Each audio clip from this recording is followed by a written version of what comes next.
Ok, maintenant, si votre image était en 16 bits, par exemple, on va le mettre en mode 16 bits, ok? Si votre image était en 16 bits, ok? Ça ne sera pas la fréquence, séparation de fréquence 8 bits que vous allez utiliser, ok? Ça va donner quand même le même résultat, comme on vient de le faire, mais il y a des réglages à l'intérieur qui ont changé en fonction de la couche que vous avez créée. Donc, en fonction de la couche, si vous avez la couche 16 bits, ok, et que vous utilisez 8 bits, ça donne pas exactement le résultat que vous souhaitez. Donc, 16 bits, fréquence 16 bits, 8 bits, fréquence 8 bits, ok.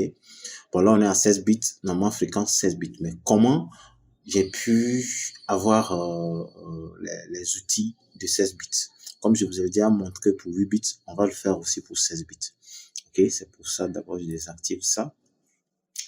Bon, on va d'abord enlever tout ça. Bon, je vais enlever tout ça. Et on va créer la séparation de fréquence 16 bits. D'abord, comme d'habitude, on crée, on double-clique le calque, ok. On le met en toujours basse fréquence. Ici, toujours haute fréquence, ok. Voilà, donc on est à basse fréquence comme d'habitude, filtre, flou gaussien. Flou gaussien, on le met sur flou gaussien par défaut, ok. Voilà, bon, on va se concentrer maintenant sur la haute fréquence. On vient dans image, appliquer une image, ok. Avant, on avait défini plutôt la basse fréquence, on le fait également, ok, en 16 bits, on le fait également. La couche RVB, on garde toujours la couche RVB. Maintenant, c'est cette partie-là qui doivent normalement changer, ok.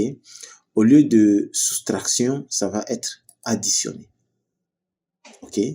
Mais quand c'est additionné, l'échelle, on laisse l'échelle à 2 et cette partie aussi va être inversée. Vous voyez que ça redonne comme si on était, cette partie doit être inversée, additionnée et l'échelle à 2.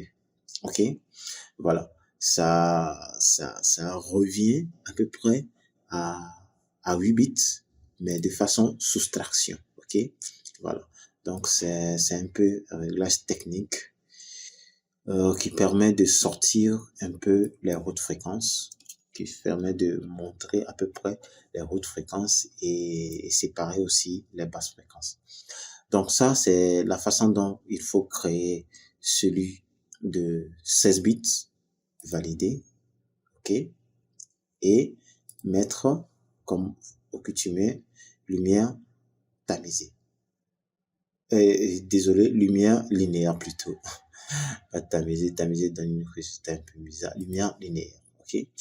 Voilà, donc on a lumière linéaire. Vous voyez que je viens de me tromper, par exemple, si c'est tamisé ou bien c'est linéaire.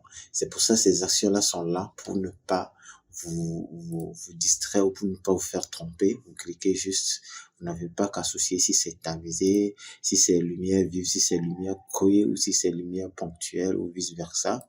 Ok, peut-être les noms se ressemblent un peu. Et voilà, vous avez automatiquement le résultat en cliquant tout simplement ici, fréquence 16 bits. Vous choisissez votre flou, OK. Processus terminé et vous venez ici, vous avez votre lumière linéaire et tout est normal, quoi. Et vous commencez à créer votre séparation des fréquences comme je vous l'ai montré avec l'outil mélangeur.